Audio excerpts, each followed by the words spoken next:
Hey guys, you know there's this old saying that if your why is big enough, you will find the in Shirley's world. This is Shirley Husar. Hey, I hope you guys are doing great out there. I thank you so much for your love and your support and just having you guys out there to support everything that we're doing because we got some great things coming up. So for those who are new watchers and viewers of who I am, my name is Shirley Husar, Husar, and you're watching Shirley's World. I am an activist. I'm a political, not a pundit, but just a commentator of truth going on in the urban communities. I am the CEO of Urban Game Changers, where we go into urban communities and we hold elected officials accountable as well as ourselves. This video is a very crucial video and I want engagement. I will be watching you here and I'll be watching the screen here for those who are chiming in for right now. Baby Rodriguez says, hi, beautiful. Thank you, Baby Rodriguez. I appreciate that. I appreciate all the likes and thumbs up. And I'm kind of go into details of the last video that I did talking about the African American descendants of slaves. For those who don't know what ADOS means, a lot of people have been talking about it like it's a big movement and it's a trend and it's a fad. What is this ADOS? I want to kind of break down that last video, and then I'm going to go into that word that everyone has questioned, reparations. Should African Americans, descendants of slaves, get reparations? Yes or no? Should African Americans, descendants of slaves, get anything? Because there's people who are here today saying, I didn't do anything to those people. Why should you get compensation for anything? We should have those discussions. And if you're bold enough to stick with me through this video, and then we can have those comments and questions in the comments section, I think that we can share our thoughts. So Les Brown has this statement saying that if your why isn't big enough, or if your why is big enough, you can find the how. And I think that our why needs to be bigger. If we think of understanding why we should get reparations, why we shouldn't get reparations, then we can show how we should get it, or those who oppose it should show us how we shouldn't get it. So should we or should we not get it? But before I go into that, let's talk about the review of the last video. In 1619, the War Dutchmen brought 20 Africans here as commoditized trades, goods, and service in the construction of America. That is before 1776. Now, I've had comments on YouTube, on Facebook, talking about how can blacks be here that long when, America's not that old. Well, it's good that you don't know American history, so let me educate you. We helped build America, so that was before. We're pre-America. That descendants of slaves are pre-America, and a lot of people don't understand that. And I'm not talking about blacks, I'm talking about the African American descendants of slaves, because they were brought here for the construction, that's the building, that's the architect, that's the legwork, to show England, the colonists. It's like, your rebellious child saying, we'll outbuild you, we'll outgrow you, we'll out-technologize you, we'll do everything we could because we're competitors. That's how this country was built, on a competition, per se, of an exit of a revolution. So in 1619, the War Dutchmen realized they couldn't use the people of their own merit. They weren't strong enough and they needed free human labor. And so in that video, it talks about free human labor. It also says something that's really interesting, enslavement of birthrights, per se, meaning that if you are a slave and you give birth to another child or another human, that human is not owned by you as the parent or of its own rights. That right is commenced to the slave owner. So there's nowhere else of any other culture people, including the Irish or the Chinese or all these people who were saying, what about all these other cultures of people that are outside of African Americans? Those people were never inducted into that concept of, if you have a baby, your baby is also a slave automatically, and they do not belong. Your rights to that child is given to the slave owner. Okay, so let's clarify the rights of these black people. These black people had no rights. They had no position other than what was told and given to them. Then the emancipation, and there are many things in history that's going to commence. I'm going to hop through history, and maybe I'll do a more thorough timeline of history because I want to bring it more relevant till today. So let's go to the emancipation of 1965. So now Lincoln comes into place, and we have no more slavery. It took a while for it to get to Texas. That's why we have Juneteenth Day, and now the slaves are freed, quote unquote. And then we jump into the civil rights, right? Well, I want to back up. I want to back to 1877. Remember the Emancipation is 1865. I want to jump into 1877. So if you guys want to Google this, you can. But in 1877, there was an election that was very crucial in turning for blacks and Republicans. Write that down. Black people and Republicans had a turning point in U.S. history. And that is because Lincoln died, he was not able to see the fruition of his vision. We never saw his full execution of not only emancipation, but the 13th, 14th, and 15th Amendment. We never really saw the engulfment of where he was going with that. And because the Republicans did not want to lose their power position, they compromised blacks again, became the subject matter. So President Hayes compromised the Republican Party as a total, compromised with the Democrats because the Democrats wanted their slaves back. So Hayes pulled the Republic, meaning the army of the Republic, out of the South. And they left us to the Confederate Party that was still active, but not in writing, but in deed, meaning that there were many people who were angry they lost their slaves, angry they had to clean their house and cook their meals, and that their slaves were walking around dancing freed and starting to own property and act as if they were human again, instead of treated as an animal. Forget subhuman, animals. So because of that, Hayes pulled the Republic troops out. Now look this up. And by pulling those troops out of the South, what they did was they caused a stronger fiction of hatred towards African Americans in this country. Because now you have freed people who we can't control, who we don't like, and now we're going to go back and take our Negro. But we've got to find a way to reconstruct slavery, to empower slavery of man control, of demonetizing them of empowerment. We can't have these people empowered economically. We can't have these people doing the same and having the same as us. But how do we do that in the new republic? So they looked and they started studying different trends, right? And they started studying a trend called social Darwinism. So I want you to look up social Darwinism. Social Darwinism believes within the basis of one man is greater than all man. So one species, meaning that the greater species can conquer all. And at that time, those people believed, white Americans and Americans who were construction of American history, Hayes and all those political pundits and commentators and activists and leaders said, look, let's just go ahead, meaning that the Democrat Party says we're going to go ahead and make sure that we stay with our empowerment of power, money, and cotton of these people through social Darwinism. And out of social Darwinism, remember, social Darwinism believes that a dominant culture of people can dominate all cultures. So it has more in-depthness of social Darwinism, but that's pretty much the legitimate basis of that. Let me say some shout outs real quick, and you guys are coming on, and I'll continue on. I appreciate that, Rodriguez. Thank you so much. Big Man. Big Mad is that out there. He said we got sold out. They absolutely sold us. They sold the rights of where we were going and what our opportunities entailed from Lincoln, that when Hayes got in office, we got dispositioned again. We were brought here as commodity. We were freed and through emancipation. We were dispositioned again through social Darwinism. From social Darwinism, we went into what? Jim Crow. That's where you guys know that one. So Jim Crow, you know the history of Jim Crow. If we can get these Negroes voting Democrat, we can get them voting for the rest of the next 40 years or whatever. So that is where you got Jim Crow. So now you have major lynchings of black people. You have major chasing down like animals and dogs, and rights being violated, and no laws in place, and women and men separate, having a separate, not equal value of them versus us. All that stirred up from the South again. The South, who used us as commoditized goods and trades and service because of the cotton. Because there was a point in history where slavery was tapering off and dying. There were freed blacks who were becoming empowered and participated in the power structure of government.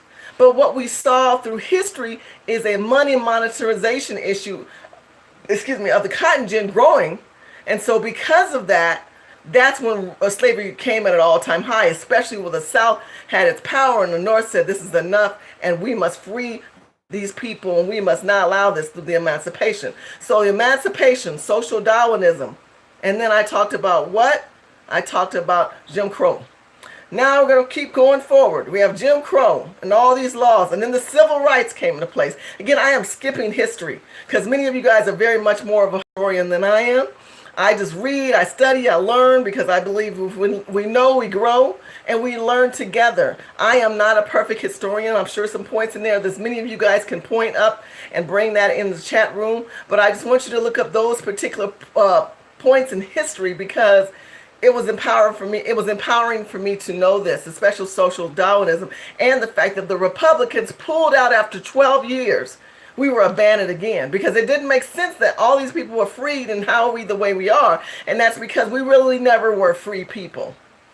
That's the point I'm trying to get you to understand, that black people are still demonetized, still used as subhuman people in so many different aspects because social Darwinism still exists today in different facets of America, different legislation of America. But many of you don't know about social Darwinism. And then you know about Jim Crow, because Jim Crow has the negative stigma behind it. So they're not going to mention that word, but they are going to talk about the structure of social Darwinism in other ways.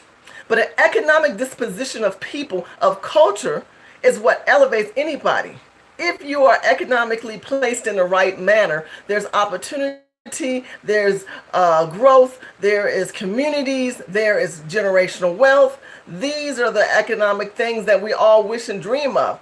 But if there's economic displacement, destruction, non-development in place, we'll never get any of those things. You realize that, right?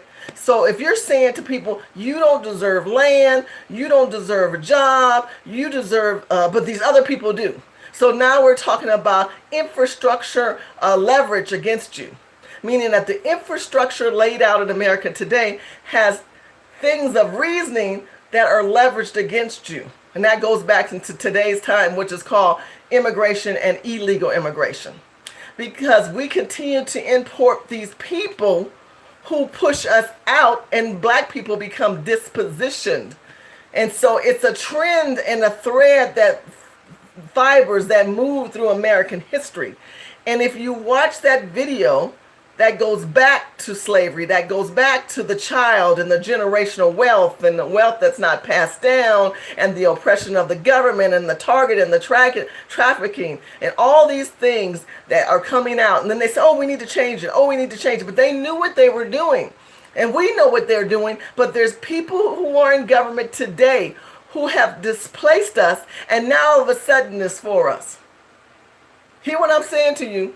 The people of black origin that are in government today have purposely allowed us to stay displaced. But because they're disdained with Trump, now we're the go-to card. We're the card that they say, you guys deserve reparations.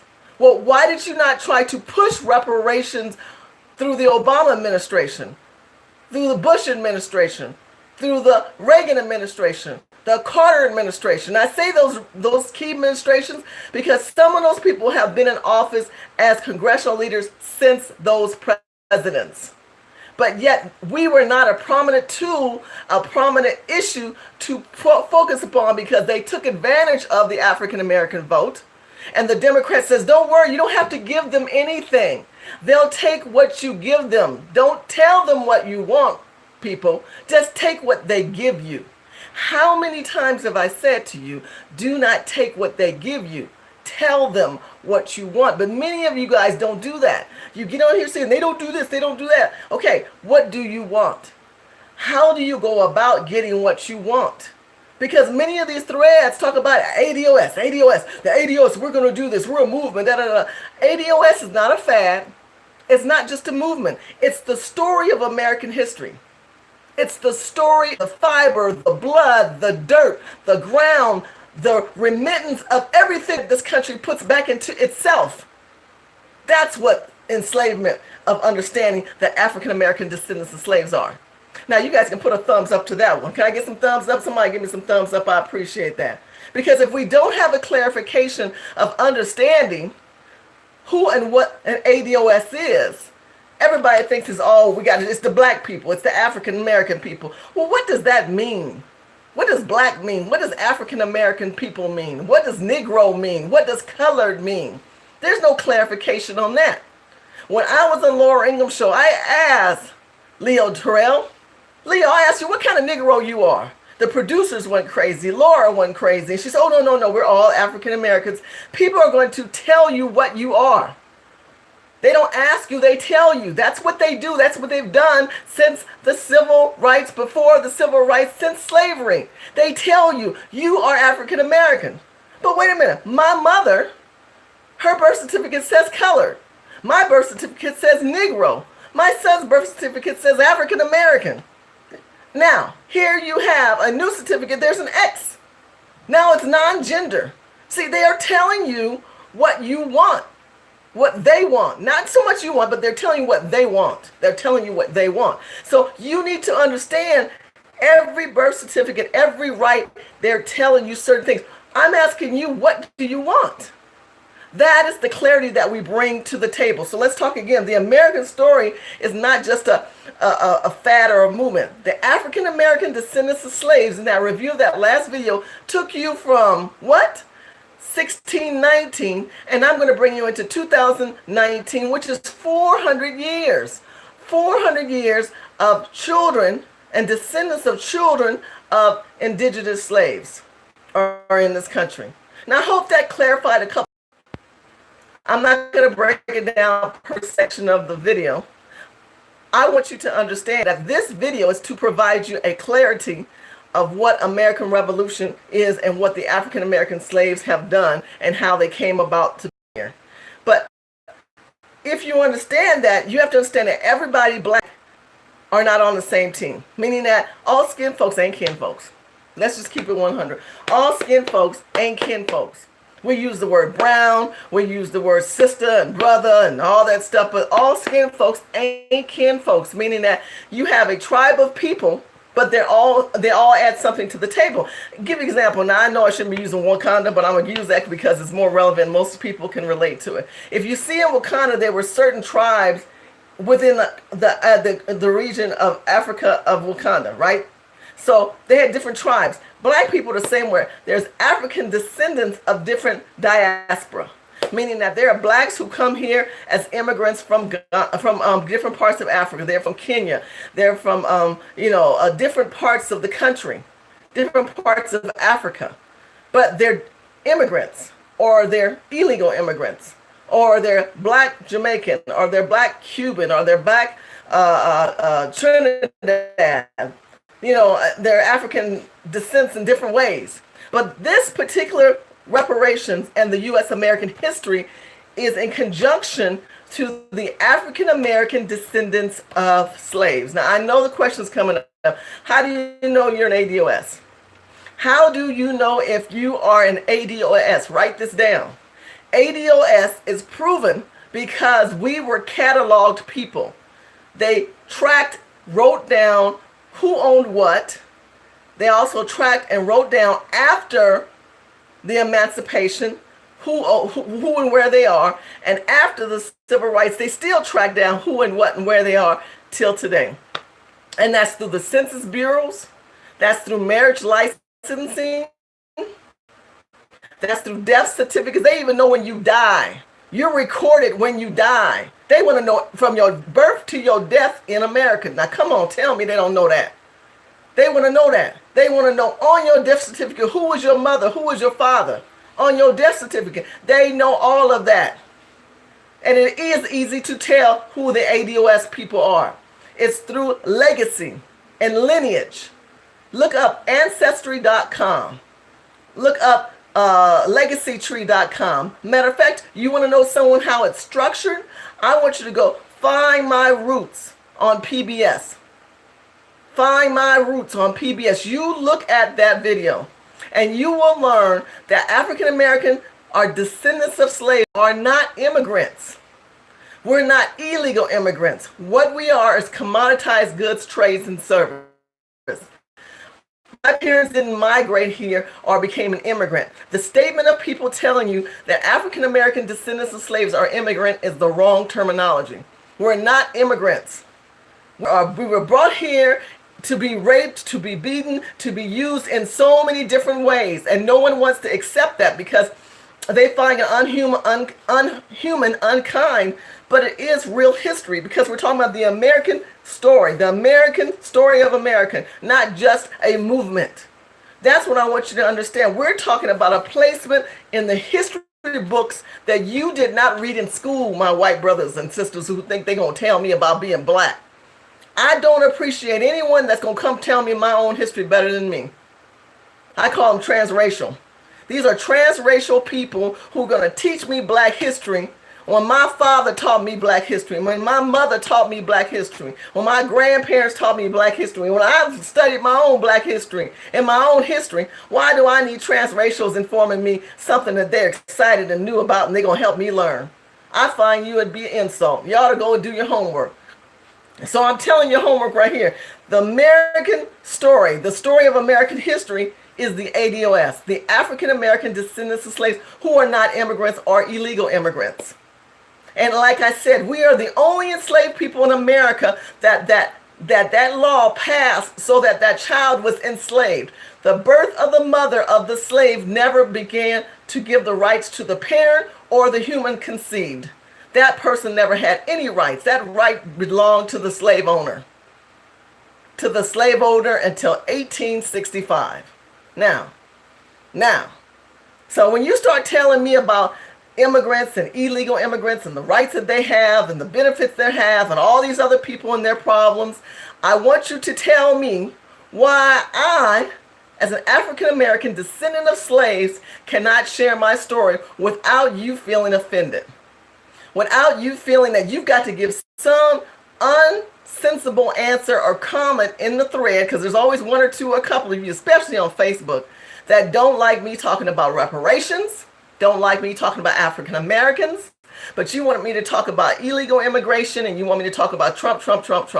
When I want to tell you about the U.S. American history, a history that has a placement of people different than any other ethnic group of people, including the Asian Americans, including the Jewish Americans, including the Mexican Americans, including, do you want me to keep going? I can just keep going. The African American Museum in Washington, D.C. is one of the largest and most expensive museums and the hardest museum to get in. You can't even get in that dang museum because so many people are so fascinated by the African American descendant of slaves museum. And why are they fascinated? Because it wasn't taught in the school books. They walk in there going, oh my God, I didn't know this. Levels and levels of history going back to the 1400s. Forget about 1619. Going back to the 1400s. Showing the Revolutionary War, showing blacks fighting in the Civil War and the American Revolutionary War and the construction of America. Kings and queens and princesses involved in it. Government official leaders before you hear about Barack Obama being the first African American president. Like there wasn't nobody else prior to this man. And just hearing about Frederick Douglass and Sojourner Truth and Harriet Tubman. There were people way before that. But see, you don't want to value American history of people. Forget African American. American history of people who happen to be African American. There's no other culture of people who have a monument outside of white Americans in Washington, D.C. That's what? Martin Luther King. Go look at that monument and then find me an Asian monument that large. You're not going to find one. You're not going to find no Latino monument that large. You're not going to find no Indian. I'm from India and we have the rights just like black people. No, you don't. You're not going to find that. You're not going to find historical landmarks protected by the National Parks and Rec Service like Frederick Douglass's home. You're not going to find that. You're not going to find that. Come on now. Is somebody watching me? Come on. Mary Bethune-Cookman. She has a historical museum in a building that she bought for black people. You see that? That's an African American woman. Harriet Tubman has a place over the Hamptons, has black people who own parts and buildings over in the Hamptons. Shout out to my brothers and sisters in Florida and Urban Game Changers, Willie Larson in Florida. I'm trying to teach y'all American history, so when people start coming in your face, they start coming in your face and we the same, we got it going on. Or white people start telling you, you know, you don't understand. Everyone gets reparations. No, they don't. Everybody don't get it because they are giving them reparations today. And I'm going to break that down to you, but I want you to understand the worth of a man, the worth of American history. And if you can understand the worth of American history, then maybe you will do your homework on social Darwinism. You'll do your homework. You'll do your homework on Jim Crow. You'll do your homework on the Emancipation, on 1776. Okay? The Revolutionary War that had black people fighting. And again, I am just highlighting certain parts of history. I'm not going to give you a history lesson of black people. You should do that on your own. But you don't want to do that on your own. What you want to do is tell me your issues when no one really cares, because you don't care about mine. So why do you follow me? Because I want my people to follow me who understand ADOS. And they ain't got to be black. You got white people who are ADOS. Look up PBS. Write this down, PBS. Find your roots. Go to PBS. And study different shows they show white people, you got a Negro in your tree. Can you handle that? Can you handle that, white man? That white people passed because up to 1910, black people who were light-skinned, you light-skinned people, light-skinned people, you light-skinned people, you could pass. I gave Yvette Cardinal a hard time when I saw her. Last time I saw her, I said, you know, you could pass. Oh, no, I wouldn't do that. I wouldn't do that. I said, you so pro-black now, girl.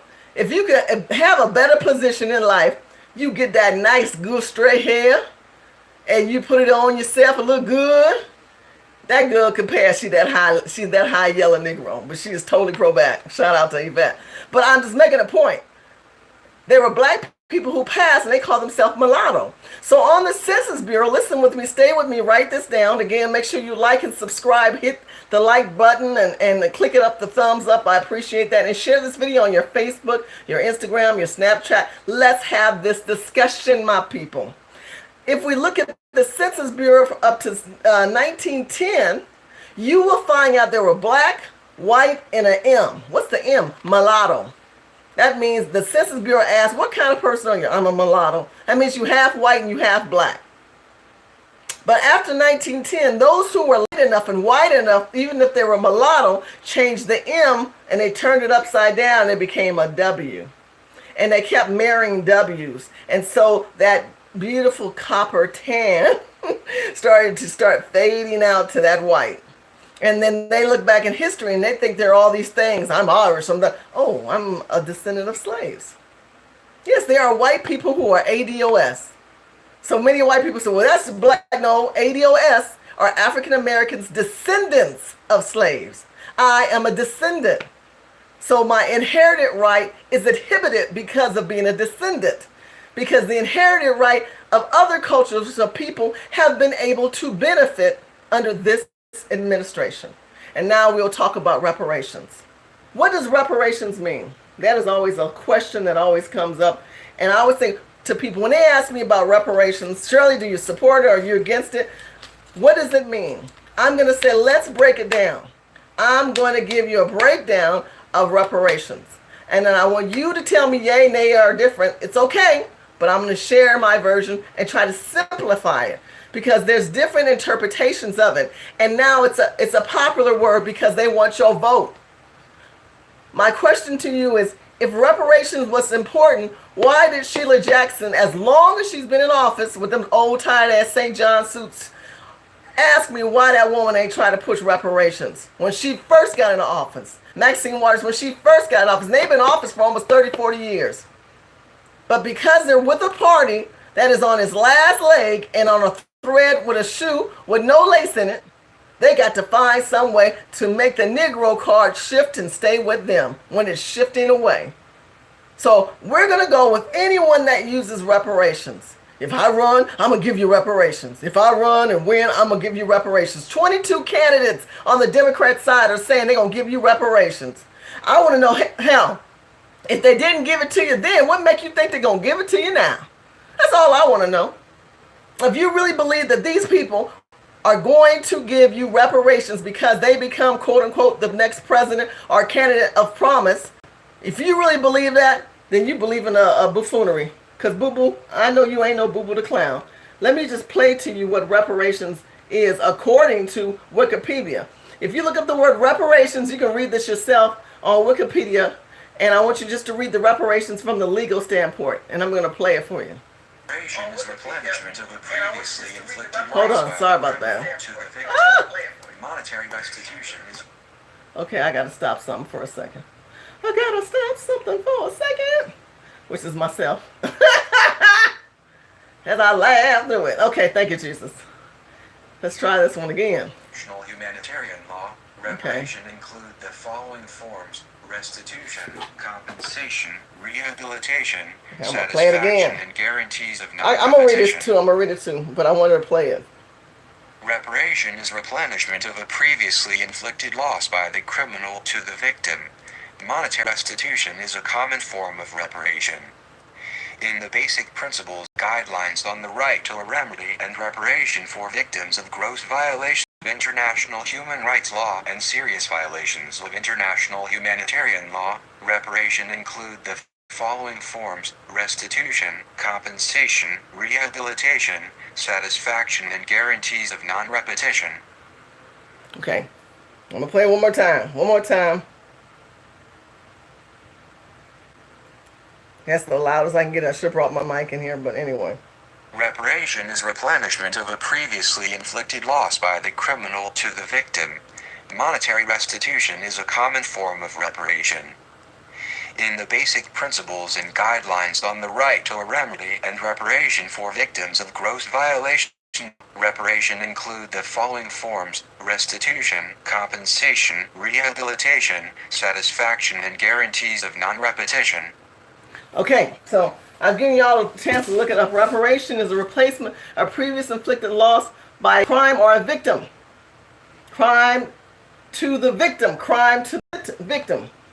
I think that a crime to victim is interesting. But the part I want you to realize, it said monetary reconstruction, rehabilitation, okay, and reparations, reconstruction, compensation, rehabilitations, satisfaction, guaranteed, and non-reparations whereby. So I want you to realize this is a civil rights, and we're talking about monetarization of reconstruction and restitution.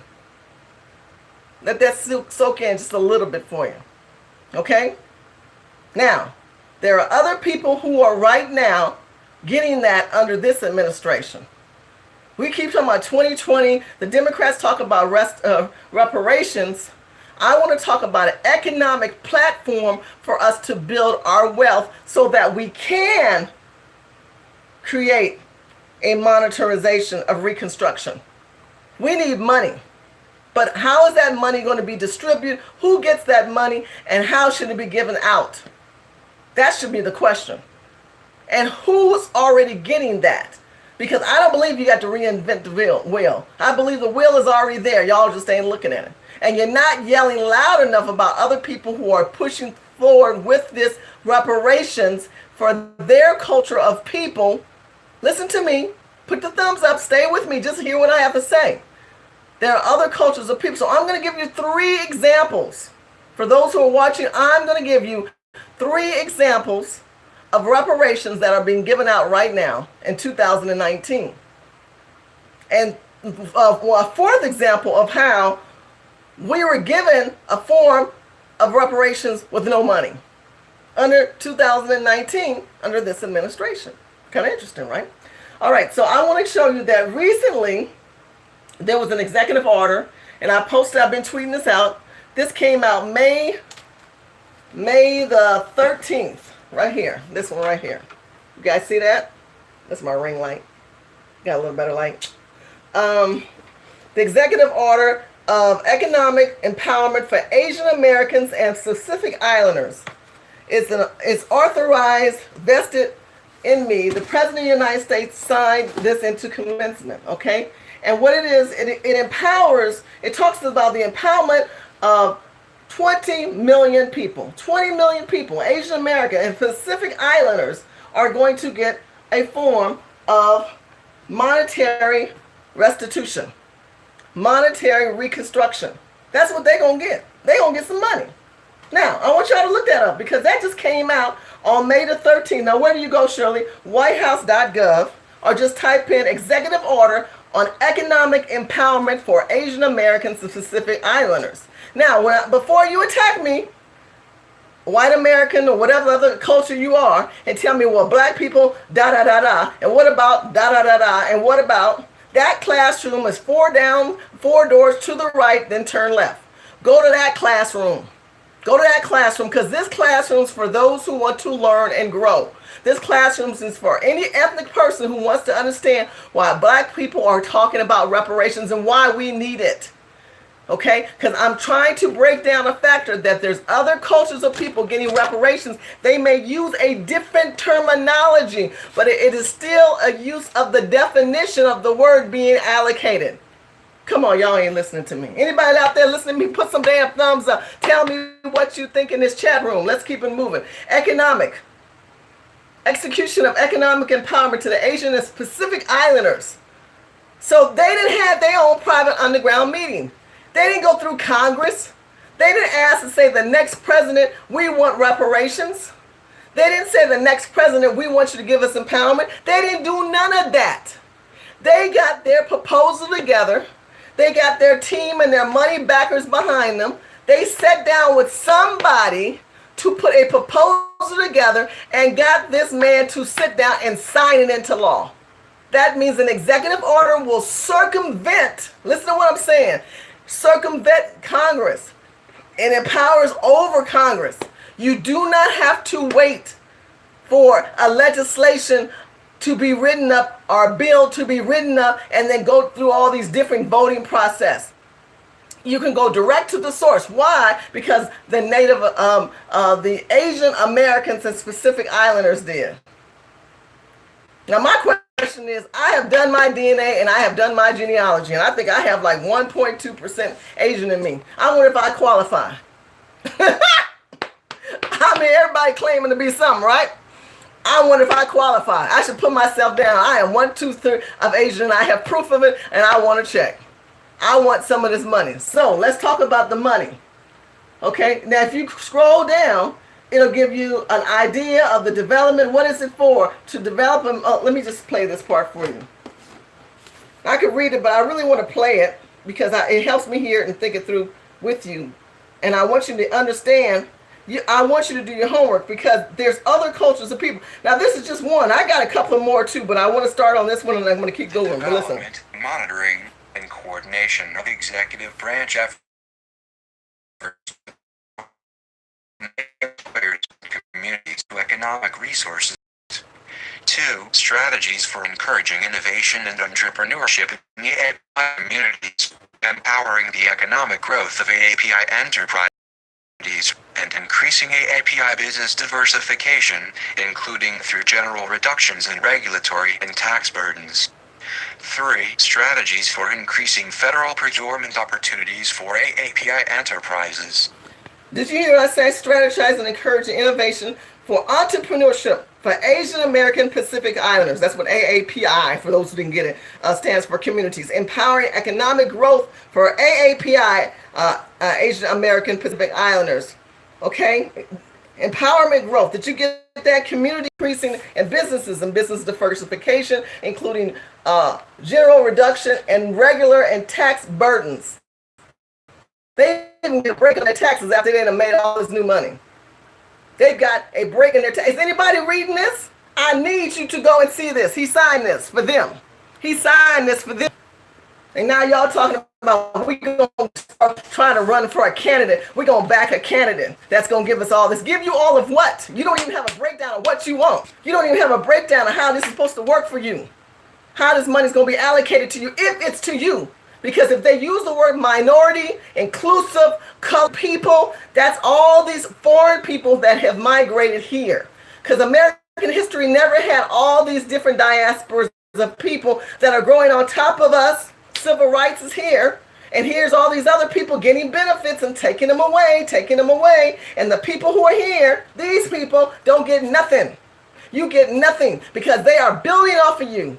They're leaning on you. They are leveraging. There's a leverage movement against you on your people, In the meantime, your people are hurting.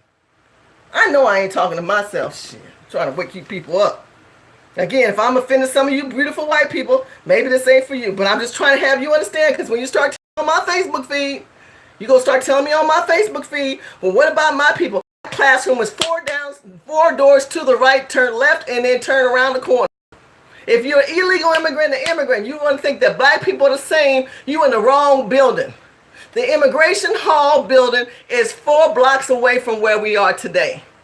They do not exist in this classroom. So please leave the room, because you are not going to compare an African-American descendant of slave, even if you're an African or a descendant of different parts of Africa and you have migrated here and you've taken the oath or you've come in here illegally and you want to call yourself the same as an ADOS. You don't belong in this classroom. This classroom resides with people who I talked about in the earlier part of this video, or if you came in late, turn and watch the first video where I talk about who and what are the ADOS parts 1. Okay, any other questions? Who's out there? Let me start talking. Pam, thank you for coming in. Good, you done came in the room. And then Big Man said reparations should come from the federal government. I understand where you're coming from, Big Man. Pam was nice enough to put that link in there. Look at that link. Washington White House presidential commencement sign. And thank you, Pam, for posting that. You guys need to understand, Pam's on it for me. Thank you so much. Big Man, Baby says, I agree with you. And I know many of you guys are out there watching. Thank you for those who are viewing and watching. Make sure you subscribe. Make sure you follow Urban Game Changers. We are having an event. Write this down. August the 21st through the 25th. We're talking about reparations. We're talking about African-American descendants of slaves. We're talking about economic empowerment of a nation of people that have been forgotten, that are being leveraged upon, that are being pushed down, whose civil rights have been displaced and turned. We're going to be talking about that. That is going to be in Virginia Beach, Virginia, at the Founders Inn Hotel. Hilton Hotel, write this down, because I'm not paying for your hotel room. I'm not paying for nothing. What I'm paying for, for you. I'm paying for the opportunity to give you to see some amazing speakers. We've already got Sonny Johnson on board. This will not be a free event. That's the point I'm making. And I want you there. I want serious people, because we only have limited space. I want serious people that are going to come in and bring some value to the table, because we need to create our own piece of legislation to end up with the same rights as these people who didn't have to wait for a bill to be written or an elected official to be put in place for us to get any form of reparations or compensation or benefits, or when they talk about monetarization of restitution allocated to colored people or descendants of slaves. Because the word color has been manipulated. The word minority has been manipulated. That word has been used to benefit everybody else except for us. What about the African-American descendants of slaves? Come on now, share this video. Let's get some likes up. Share this video. Give me some decent comments in the comments section if you don't think I'm right, when I just sit back and gave you a little bit of American history. But let me continue on, because I told you these Native Americans, they sat back and they just got an executive order. I'm going to go on to something else. President Trump signed and proclaimed a murder of American Indians and Alaska Native America Awareness Day. This is May 10th. This was this month. Let me just say this again. Let it say it, because I know I didn't twist some words around here. President Donald Trump signs proclamation Missing and Murdered American Indians and Alaska Natives Awareness Day 2019. Missing and Murdering Native Americans Awareness Day. 1.5 American Indians and Alaska Native women have expected violence, including sexual violence, in lifetime. This is what this whole thing encompasses. You can find this article. There you go. That's where you can find the article. Okay. Just type those words in, because I want you to understand this is the President Trump signed a commencement of missing, murdered American Indian, Alaska Native Awareness Day. Now, in 2014, I want you to let that sit in. Can you think of a culture of people who have been missing and murdered in America for the last 400 years? Can you think of a culture of people? Ding, ding, ding, ding. Just tell me, can you think of a culture of people? What about them black Negroes? What about them? Do we have an awareness day of that? That's an awareness day, right? That's an awareness day. Now I want you to look that up. Because if you're going to do a commencement, okay, of the missing, murdered American Native Americans and Alaska Native Awareness Day, 2014. And Tino Shea, let me make this clear. I'm not trying to attack the Asians. I'm not trying to, this is not an attack. This is an awareness to African American people that you ain't got to wait for some president to be elected. You don't have to listen to Shirley Jackson and Maxine Waters about impeaching him to put somebody in to get us. That takes too damn long. I want my cookies and my milk now, doggone it. I want my cookies now. I want my milk now. My children need some cookies and milk. They need shelter. They need protection. And they need to be compensated for the murders and missing people of black children. And we need an awareness day ourselves. Well, let's keep going with that one. Where can we really find the right information? If you go to gov, G-O-V-I-N-F-O.gov, and it is already in place. This is where you go, right here. I know it's hard to see, so I'm just going to read it to you. Go to GOVINFO.gov, then look up President Document, okay? Look up that word. Look up President Document, and it talks about the missing money, okay? And then look up May the 3rd is when this went through. May the 3rd. So he did he did the missing, murdered Native Americans. Now, they probably asked for money, and they can't use the word reparations because that's an ugly word for Republicans. And it's an ugly word for Americans who are conservatives. They don't want nobody getting no reparations. But we can give them money. Those poor people had missing and murdered American Indians and Alaska Native people. So we need to have an awareness day. Now, I keep repeating that because I'm going with something. Y'all need to stick with me on this, okay? The proclamation number is 9879 of May 3rd, 2019. Write that down. Proclamation number is 9879 of May.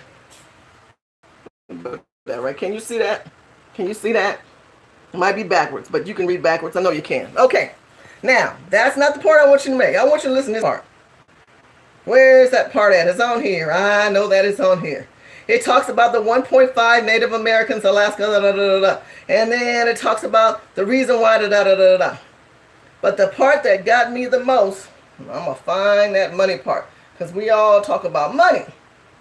There's the money part. Now, I want you to hear how much money. I'm going to let it read to you, so you won't say I'm reading it wrong. I got ebonics, and I didn't get that right. I want you to hear it read. And I want you to hear how much money these people going to get for their missing and murdered people. I don't think it's going to let me read it. Hold on. I know what I need to do. I know what I need to do. Hang in there with me. Because these people are getting a lot of money. The Native Americans are getting a lot of money. The Asian Americans got a lot of money. I didn't read that part, huh? Oops, I skipped the money part. I didn't mean to do that. But I want you to understand that these people are getting compensation, they're getting benefits, they're getting tax write-off. This is all in the month of May. They're getting reparations right now in the month of May. These other cultures of people, we're talking about, we want to find a candidate that's going to represent us. That is just a mixed bag of tricks. That's all this is. Ain't nothing but a mixed bag of tricks. Ain't nothing but a mixed bag of tricks. Because if you can keep those mixed bag of tricks going, then we can get their votes, and then we don't have to be accountable for doing nothing for these Negroes. Why do we have to do something for these Negroes? Okay, so what I do is I usually can highlight and paste and let it talk, but because it's in that type of format, you can't do that. So what I do is I paste it into a Word email, and then I click. In fiscal years 2018 and 2019, Listen. DOJ allocated historic amounts of funding to combat violent crime in Indian country, including to the MMIP efforts of the Office on Violence Against Women, OVW. DOJ set aside close to $300 million from the Crime Victim Fund over 2 years to assist victims of crime in Indian country. It also expanded the Tribal Special Assistant United States Attorney Program, which is aimed at reducing violent crime, including violence against women, in Indian country and building important partnerships between federal and tribal agencies.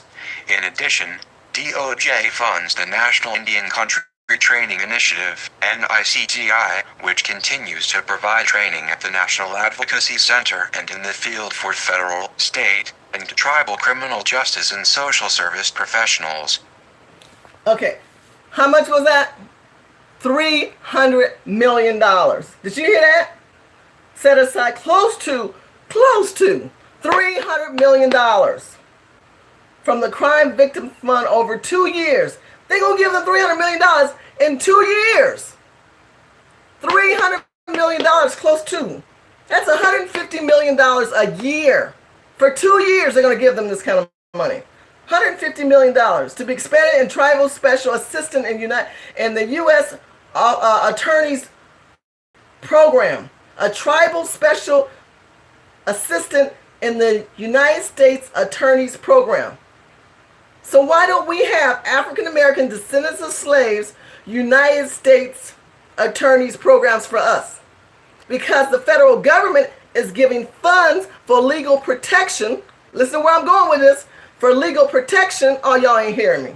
For these folks. Am I making this up? I'm not making this up. I'm already showing you. I already showed you that existence. I wanted you to hear it because I had to put it in my email. But I wanted you to see that they are getting close to $300 from the Office of Violence Against Women, the OVW. Now, isn't that amazing how the Native Americans get $300 million for the close to 2 years, close to $300 million for 2 years. Then they get attorney protection and federal agencies for the tribes. No tea, no shade on Native Americans, because I've got like 1.3% of that in me too. But I'm not going to be pushing against them. I give them props, but I want you to understand, if you get yours, why can I not get mine? Why do I get white people on my Facebook page and Twitter and me telling me, how do you prove that you're an ADOS when I didn't sit back and told you it's based on legacy and lineage? How do you prove these people are Native American? How do you prove them Asian Americans are Asian Americans? How are you going to prove that? How are you going to prove, you're talking about me proving who I am. Always want me to prove something to be worthy of your acceptance and worthy of your commission of life. Let me ask you this. How are you going to prove all that for them? But he didn't worry about trying to prove their worth.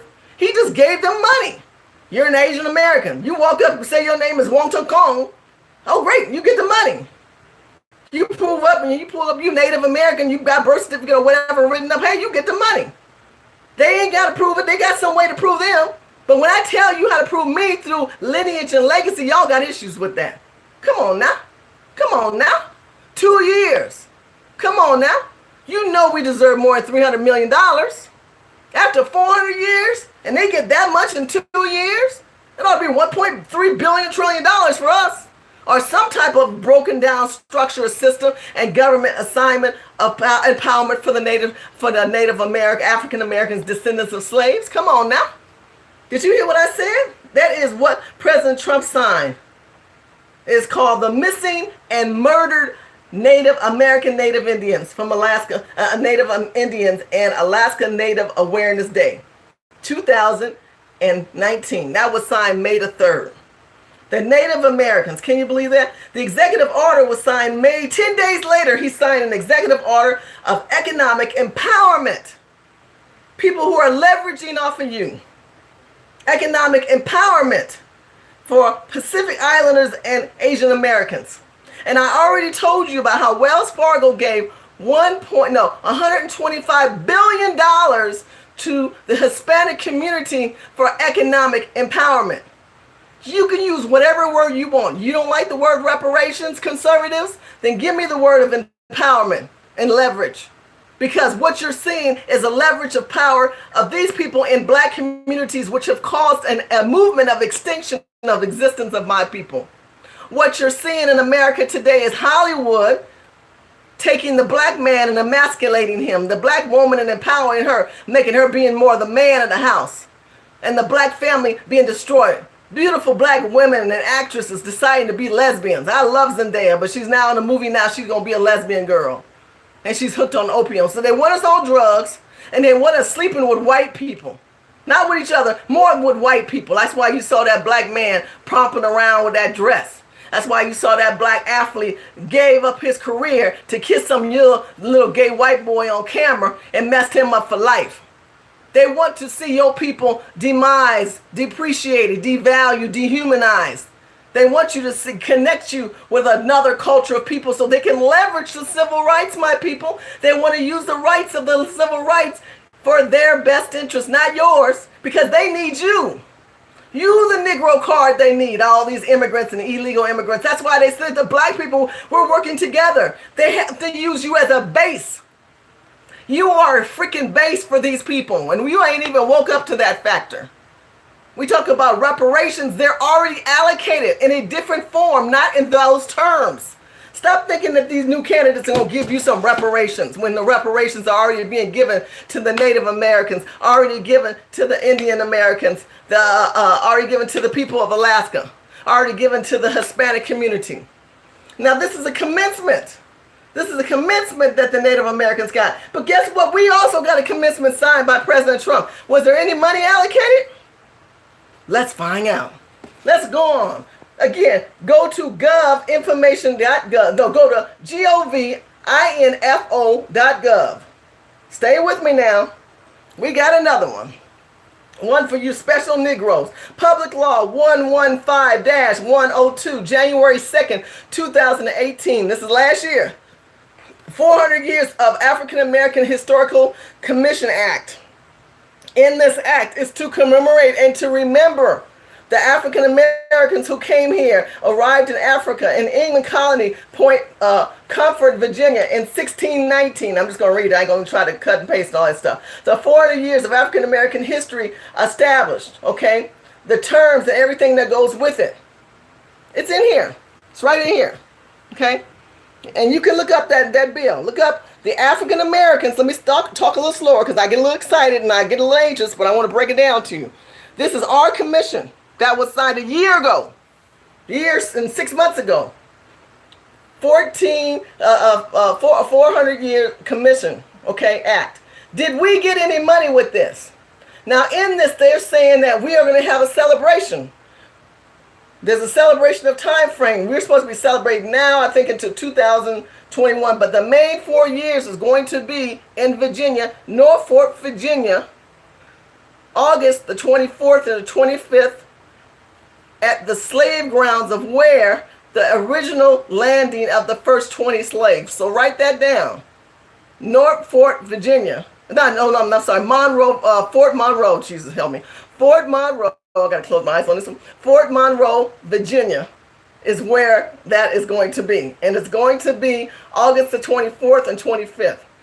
Urban Game Changers, though, is having an event in conjunction with that, August the 21st through the 25th in Virginia Beach, Virginia, which is only 20-30 minutes away. So we're going to have our event, and then we're going to all join the major commencement. There's supposed to be a day of healing and communicating and prayer, but there's also going to be celebration and music, and they'll be having different things talking about our historical institution and rights and historical American implant in this country. But let me go back to the commencement that President Trump signed. In this commencement, I'm just going to cut to the chase, there's no money allocated towards us.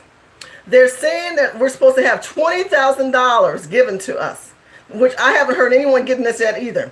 They're also saying here that they are not giving you any money. There is no compensation for salary. There's no, it says that in here. You keep scrolling down and I go, wait a minute, there's no money allocated in here. We're not paying the people who are, there's the committee members.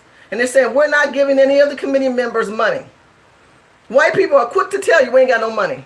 You got some money? No, we ain't got no money. You need help with this campaign. Can you help me out getting money? No, we don't have no money. If they don't have no money, how are you supposed to move forward? How can you get to the next level when these other people are leveraging against you? So you need to ask the president and your elected officials, this money that's supposed to be for the 400-year commencement and the Commission Act, who would get the president to sit down before him to sign a Commission Act with no money allocated in it for us? If that ain't no strategy for divisiveness, I don't know what is.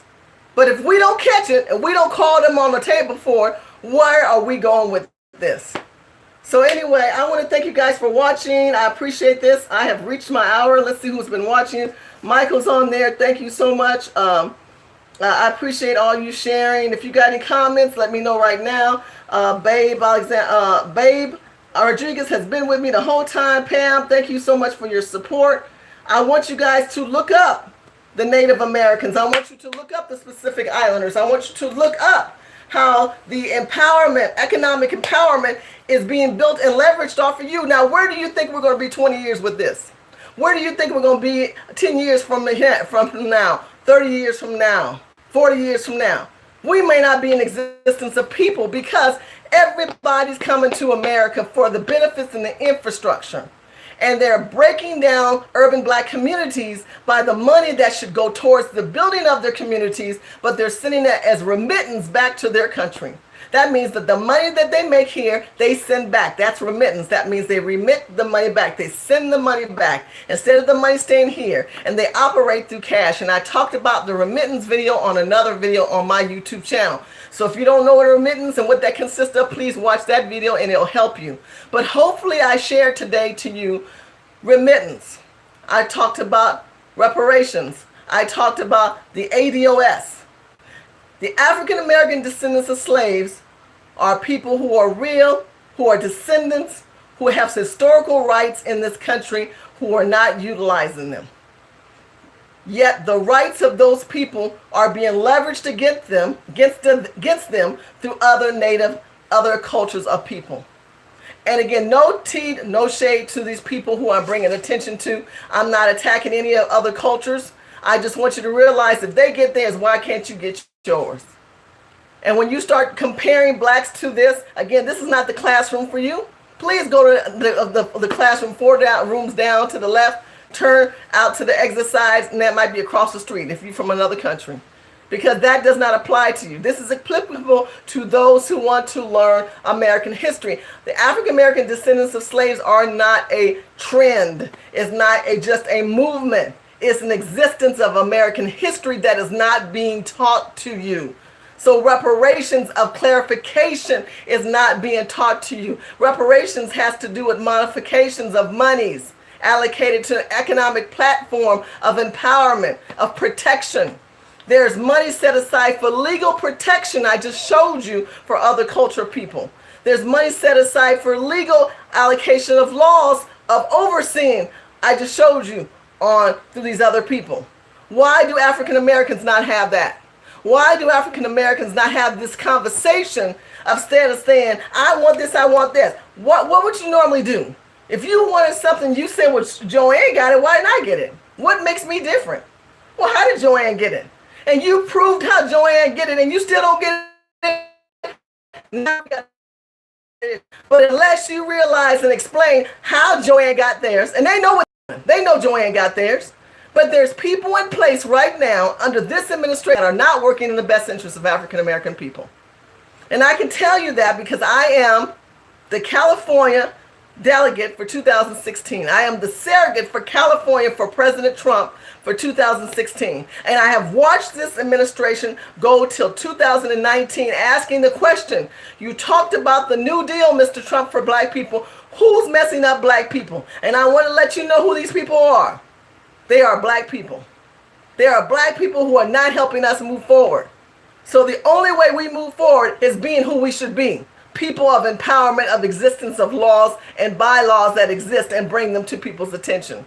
The conversation that we're having sets a platform. You sharing this dialogue, starting your own videos of breaking down what I said in this video, and those who have way bigger platforms than I do that can utilize this data and ask the same questions. Why is this portion of American history lost and forgotten? Why is this portion of American history not tabled to the point of understanding there's a leverage that is being commenced against us to this day. May the 3rd, May the 13th. Just these 2 months alone, I have showed you. And there's other months and other videos where I've shown you how everyone else is leveraging. But when you start talking about it, you pivot away, and you listen to Celia Jackson, you listen to Maxine Waters and Camilla Wannabe Black Hairs and Karen Bass talking about the Japanese people, and she's black from California, and you hear about Cory Booker, and you hear about all these people, all these black people who are in office today, who could have put something in office the day they got in and they didn't. What makes you think they're going to do it now? What makes you think they're going to do nothing for you? They just Democrats digging for gold to keep you on their train and on their slave trade. Because all they going to tell you, well, we'll give you reparations. Will you be happy with $2? Will you be happy with $1,000? Well, no. You're not going to be happy with anything because there's no understanding of infrastructure of wealth. If you look how the Native Americans structured that and the Indians, I didn't even go into what they made, but please do your own research on that one. Look how the Native Americans and the Asians Americans, that new one they just signed. Let me read this again. The Executive Order of Economic Empowerment of the Asians and Pacific Islanders. I want you to break that down. I want you to look and see how they're getting their money. And I want you to see how much they're getting. I'm not going to even read all that. I want you to look it up, and I want you to tell me, do you think it's fair that a culture of people that are leveraging off the civil rights is their baseline? They ain't going to tell you that, but that's what their baseline is. Okay? Their baseline has leveraged and built amendments and rights and done things under the table. They're not whining like the other. The Asian Democrats are not whining. The elected officials aren't whining. They are executing laws. They're executing executive orders that circumvents bills and laws. You keep thinking because you elect someone, this is how government works. If we elect someone, like we did Obama, and they're going to do something good for us. So let's say you elect a Democrat who said he's going to give you reparations. He gets in office and he's got to go through the House. He's got to go through the Senate. Then we don't know what it's going to contrive up because it's going to say people of color and black people, and you guys are still going to be upset because that could be everybody getting reparations. Well, hell, what's the purpose? Now we've become convoluted and we've lost years. Now we're talking about 4, 5, 6, 17, 18, 19 years of just lostness. When you can have this right now in 2019, you can have it because these other people are already getting it. So hopefully I broke that down for you. Let me look one more time before I chime out. Any of you guys got any questions you want me to ask? Let's see who's out there. Pam, thank you so much. Michael says, we, the ADOS, have no friends. Every group must hold their own nuts. That's not what they have to do. Mike says they got to hold their own nuts. The ADOS lineage matters. Entanglement 2000, hashtag entanglement 2020, hashtag reparations now. Okay. Pam, the monitor is saying there's a segment of people in so-called positions of power, no joke, that are out there. They're manipulating and they're coming out against us. That's so true. Needless, and then I don't know if I'm gonna say this right. Carvet, Cavitae. Nevertheless, I think demanding reparations is a waste of time. Okay, she thinks it's a waste. I think black people should do better by pulling their rich resources together and building economic empowerment and so on. That's easy for you to say, Pam, for those who want to put their monies together. But the Native Americans have put their money together and they've done that, and they still are asking for reparations. The Asian Americans do that and they got reparations. They just bought, you look this up, they just bought the Long Beach Pier. $1.5 billion. So why is Trump signing a executive order for the Asian Americans and Pacific Islanders to give them more empowerment when they just got the Long Beach Pier? Now you tell me that. If you were talking about we should just put our money together, so we should just struggle our way up there. When these people struggle their way, leverage their way, and walk through doors left and right. You tell me that. So do your homework on that. Trump says if Trump gets on board and gives us reparation, he'll be the greatest president of all time. Absolutely. This president has a chance to change and turn the dial of U.S. history. Because if we can get the same protection of law that I just read to you, that were given to the missing and murdered American Indians and Alaska Native Americans for Awareness Day, they have a legal protection because of the abuse of their people. We should have that day as well. We should have that same day because God knows we're the most tracked, hunted down folks, a bunch of folks out there. Somebody help me with that one. So I agree with you on that, big man. He would be a big man. He would be the biggest Mount Rushmore than we've ever seen. So hopefully I answered a lot of questions for you guys. Surely I don't say that. Okay, all right, I understand. I think I answered a lot of your questions out there. Please comment below. Tell me what you're thinking. Tell me your thoughts on this subject matter because it's a major issue for me. I know reparations, some people like it, some people don't like it. But when I think of reparations, I think about an economic empowerment that should be granted for a culture of people who have been suppressed for 400 years in different aspects and different points in U.S. history. This conversation is not over. We're going to continue with part 2 next week where I'll go in more detail about reparations. I'll probably repeat some of the stuff you've heard here, but I did want to give a clarification of who the ADOS people are and why do they want reparations and where are we going from here. Remember, the why that you want. If the why is big enough, then we can figure out the how. That's what Les Brown said, and I totally agree with him. Please like, thumbs up, share this video. Have these conversations and let's continue on this conversation and this understanding about the African American descendants of slaves. Remember, August the 21st, write this down, August the 21st through August the 25th, Virginia Beach, Virginia, at the Founders Inn Hotel, Hilton. We will be there having an event. We've already got confirmation from Sunny Johnson with Sirius Radio. Sunny Johnson, oh my God, Breitbart. She's amazing. And I'm working on Phil, you guys, working on Phil from the Advice Show. Can you imagine those two on the table? Woo, that's going to be a lot. I'm going to have a lot going on. We're talking to Mr. Research. Woo, we're bringing him on board. Willie Larson's on board. Oh, my God. Of course, me with my big mouth, I'll be there. We're going to be having a conversation of legislation that we need to be creating, but an understanding of the ADOS and the African American descendants of slaves and this administration. We're not waiting for 2020. We're saying, look at the things that are being in place right now. Why can't we do the now and get the now? We don't have to wait based on someone's hypothetical. If I win. If I win, you get this. I don't need your win. I got to win. I got a president I got a president I wanted. I just want that president to do right by me and my people. And if that's the case, dog, I'm on board. Remember to make sure you follow and look forward to that registration because that registration is coming. I thank you for your love and your support. Please subscribe, share this video, and keep those thumbs up. And I look forward to